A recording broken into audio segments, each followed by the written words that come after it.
Duhet shikuar dy gjëra.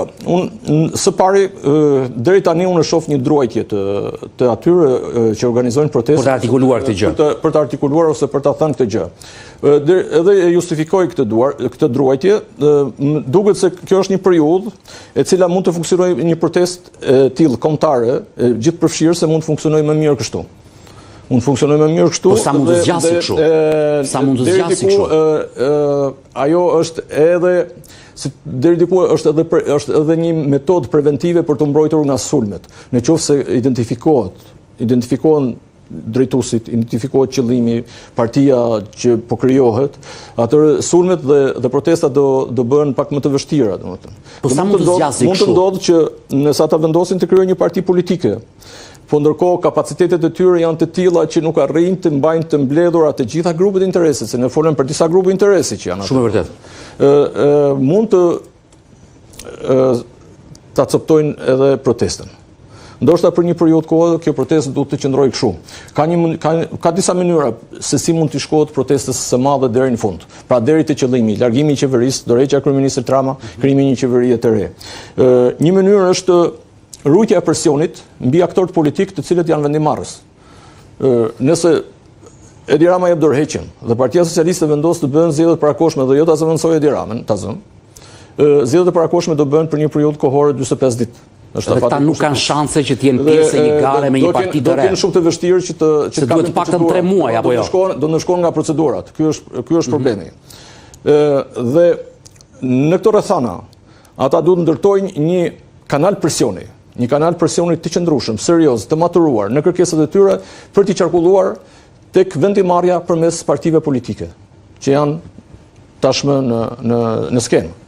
Përmes Partisë Demokratike, partive tjera të opozitës, derisa ajo që duhet të heqë thirrje nga Berisha në burg, pastaj ta mbajmë edhe Rama në burg.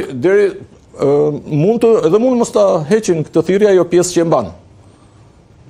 Ne do të vim dakord që jo të gjithë janë dakord aty.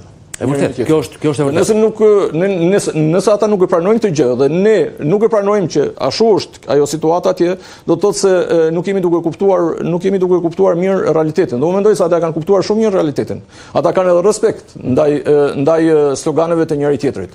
Për shembull aty ka plot demokratë të cilë nuk ju pëlqen fare kur thuhet kur bëhet kjo thirrje. Po megjithatë ata qëndrojnë aty, e dëgjojnë, nuk reagojnë, vazhdojnë punën e tyre, protestojnë.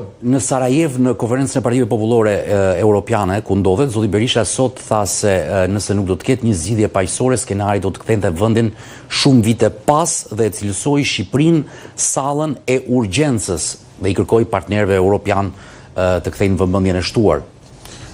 Kjo protestë ka potencial për dalë nga kontrolli nëse qeveria do bëj shurdhin përballë kërkesave të tyre, ashtu siç po bën praktikisht Edi Rama. Edi Rama jo vetëm me gazetarët perëndimor të Bashkimit Evropian me të cilët bisedoi sot 90 minuta, por edhe kur flet me militantët e tij, por edhe ndonjëherë që flet në kryeministri apo në aktivitete të ndryshme të qeverisë, nuk artikulon asgjë përveç çështjeve mjedisore. Dhe tek çështja mjedisore premton rikuperim ose premton përmirësim, ndërkohë që i përmbahet projektit i cili duhet të zhvillohet dhe duhet të vazhdojë deri në fund. E vërtet, ndërkohë në anë. Pra, çfarë do të thotë se e gjithë pjesa tjetër, që nuk është pjesa tjetër në fakt, është e tëra, nuk preket, nuk diskutohet nga Rama. Neglizhohet. Ai bëri dhe thirrje edhe për dialog të nxjerrin 20 veta përfaqësues, po atje është e vështirë të dalin 20 veta përfaqësues për të ulë në bisedime me Ramën edhe me qeverinë. Edhe për këtë kompozim që ne e shpjegoi pak më vonë kërkesën e tij, pasi ajo refuzua nga protestuesit kur thanë se unë në fakt nuk i ftova gjithë protestuesit, ftova vetëm ata që të cilët kanë votuar për mua.